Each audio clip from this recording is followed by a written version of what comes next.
નમસ્કાર મિત્રો, અત્યારે એવા સમાચાર મળી રહ્યા છે કે હવે ચોખા નહીં મળે રેશન કાર્ડમાં. મફત ચોખા મળવાનું બંધ થઈ ગયું છે. કોને કોને નહીં મળે મફત ચોખા, જાણી લો આજના વિડીયોમાં. મિત્રો, નવા હો તો અમારી આ યુટ્યુબ ચેનલને સબસ્ક્રાઈબ કરી લેજો, જેથી કરી તમને પણ દરરોજના સમાચાર, સરકાર દ્વારા જે જાહેરાતો કરવામાં આવે છે એ અને ખેડૂતલક્ષી તેમજ દરેક પ્રકારના જે સરકાર અંગેની જે યોજનાઓ છે એ અંગેના સમાચાર તમને મળી જાય. તો એ માટે અમારી આ યુટ્યુબ ચેનલને સબસ્ક્રાઈબ કરવા માટે નમ્ર વિનંતી છે. સબસ્ક્રાઈબ કરવા માટે નીચે લાલ બટન આપેલું છે, એના ઉપર ક્લિક કરી દો, જેથી કરી તમને દરરોજના નવા સમાચાર જે સરકાર દ્વારા શું જાહેરાતો કરવામાં આવી છે, રેશન કાર્ડ અંગે, આધાર કાર્ડ અંગે, પાન કાર્ડ અંગે તેમજ ખેડૂતોને લોન માફી અંગેના સમાચાર પણ તમને આ યુટ્યુબ ચેનલ થકી મળી જશે. જેના માટે આ ચેનલને એક વખત જરૂરથી સબસ્ક્રાઈબ કરી લેજો. તો મિત્રો, આજના વિડીયોમાં ચોખા નહીં મળે રેશન કાર્ડમાં, મફત ચોખા મળવાનું બંધ થઈ ગયું છે. કોને કોને નહીં મળે મફત ચોખા? તો સપ્ટેમ્બર મહિનામાં જે રેશન કાર્ડ ધારકો છે એમને હવે અનાજમાં શું મળવાનું છે એ અંગેના પણ એક અપડેટ અંગેના સમાચાર આવી ગયા છે, જેમાં કાર્ડ દીઠ, રેશન કાર્ડ દીઠ અને વ્યક્તિ દીઠ સપ્ટેમ્બર મહિનામાં લોકોને શું મળશે એ અંગેના ન્યૂઝ પણ તમને મળી જશે. તો મિત્રો, સૌપ્રથમ સમાચારની શરૂઆત કરીએ તો રેશન કાર્ડ ધારકો માટે સરકારે બદલી નાખી છે આખી સ્કીમ, એટલે કે આખી યોજના છે એ બદલી નાખી છે. જે અંતર્ગત ભારત સરકારે દેશના લોકો માટે ઘણી યોજનાઓ ચલાવે છે. તેમાંથી સરકાર વિવિધ પ્રકારના લોકો માટે વિવિધ યોજનાઓ પણ લાવે છે.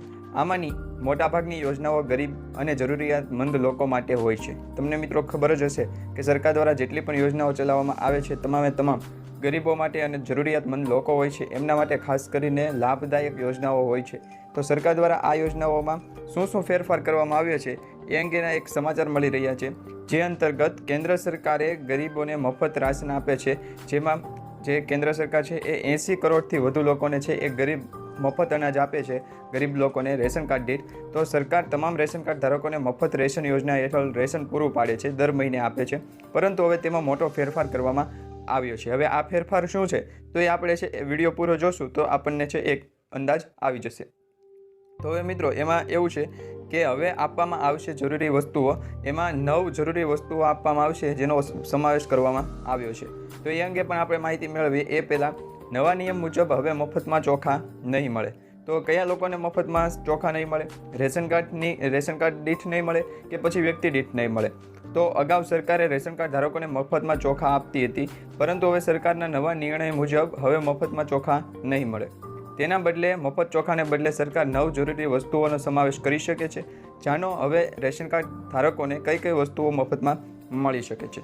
તો મિત્રો, એ અંગે અપડેટ મેળવીએ, સમાચાર મેળવીએ તો હવે સરકાર દ્વારા છે 9 જરૂરી વસ્તુઓ છે મફતમાં આપવામાં આવી શકે ચોખાના બદલે. તો એ શું હોઈ શકે, શેનો સમાવેશ થઈ શકે એ અંગે અપડેટ મેળવીએ તો ભારત સરકારની મફત રેશન યોજના હેઠળ દેશના 90 કરોડ લોકોને મફત રેશન આપવામાં આવે છે, એટલે કે મફત અનાજ આપવામાં આવે છે. જેમાં પહેલાં લોકોને મફત ચોખા આપવામાં આવતા હતા, પરંતુ હવે સરકારના નવા નિર્ણયથી મફતમાં ચોખા મળવાનું બંધ થઈ જશે. તો ક્યારથી થશે એ અંગે સરકાર દ્વારા ઓફિશિયલી અપડેટ આપવામાં નથી આવી. જ્યારે પણ સરકાર દ્વારા ઓફિશિયલી અપડેટ આપવામાં આવશે તો અમારી આ યુટ્યુબ ચેનલ થકી તમને એ અંગેના પણ સમાચાર મળી જશે, એટલે કે ચેનલ સાથે જોડાયા રહેજો. હવે મિત્રો, સરકાર છે રેશન કાર્ડ ધારકોને મફત ચોખાને બદલે 9 જરૂરી વસ્તુઓ આપી શકે છે, જેમાં ઘઉં, કઠોળ, ચણા, ખાંડ, મીઠું, સરસવનું તેલ, લોટ, સોયાબીન અને મસાલાનો સમાવેશ થઈ શકે છે. તો સરકારે આ નિર્ણય લોકોના સ્વાસ્થ્યને સુધારવા અને તેમના ખોરાકમાં પોષણનું સ્તર વધે એ માટે લીધો છે, અને આનાથી લોકોને જીવનની ગુણવત્તામાં પણ છે એ સુધારો થઈ શકે છે. પરંતુ સરકાર દ્વારા આ નિર્ણય છે ક્યારથી લાગુ પાડવામાં આવશે એ અંગે હજુ સુધી કોઈ પણ ઓફિશિયલી અપડેટ આપણને મળી નથી. એટલે અત્યારે પૂરતી જે સમાચાર મળી રહ્યા છે એ અંદાજે આપણે છે એ આ સમાચાર તમને આપ્યા છે. હવે મિત્રો, સરકાર દ્વારા છે એ લોકોને શું આપવામાં આવી શકે સપ્ટેમ્બર મહિનામાં, તો એ અંગેના પણ એક સમાચાર સામે આવ્યા છે. એમાં અન્ન અને નાગરિક પુરવઠા અને ગ્રાહક બાબતોના વિભાગ ગુજરાત રાજ્ય સરકાર દ્વારા રાષ્ટ્રીય અન્ન સલામતી કાયદા 2013 એટલે કે NFSA national food security act હેઠળ સમાવિષ્ટ થતા 74 લાખથી વધુ રેશન કાર્ડ ધારકો, અંદાજે ગુજરાત રાજ્યના 3.60 એટલે કે 3.60 લોકોને છે એ મફત અનાજ આપવામાં આવે છે, માત્ર ગુજરાત પૂરતી. પરંતુ સમગ્ર દેશની, ભારત દેશની વાત કરવામાં આવે તો 80 કરોડથી વધુ લોકોને છે મફત અનાજ આપવામાં આવે છે. હવે ગુજરાત રાજ્ય સરકાર દ્વારા શું આપવામાં આવશે એ અંગે અપડેટ મેળવીએ તો પ્રધાનમંત્રી ગરીબ કલ્યાણ અન્ન યોજના અંતર્ગત સપ્ટેમ્બર 2024 મહિનાના ઘઉં, ચોખા, બાજરી અને જુવારના વિનામૂલ્ય વિતરણની જાણકારી સામે આવી રહી છે. આમાંથી મિત્રો, હવે સપ્ટેમ્બર મહિનો એટલે વાર તહેવારનો મહિનો હોઈ શકે, તો આ વાર તહેવારના મહિનામાં પણ ઘઉં ચોખાની સાથે બાજરી, જુવાર, તેલ, ખાંડ એવું પણ આપવામાં આવી શકે છે. તો હવે મિત્રો એ અંગે અપડેટ મેળવીએ. તો અનાજ છે ઘઉં, ચોખા, બાજરી અને જુવાર આપવામાં આવે તો એ કઈ રીતના આપવામાં આવશે? તો ગુજરાત રાજ્યના તમામ જિલ્લાઓમાં આ છે એ આપવામાં આવશે. જો તમને રેશન કાર્ડ દીઠ અનાજ ન મળતું હોય તો નીચે કમેન્ટમાં જણાવજો, જેથી કરી આપણે વધારે અપડેટ મેળવી શકીએ.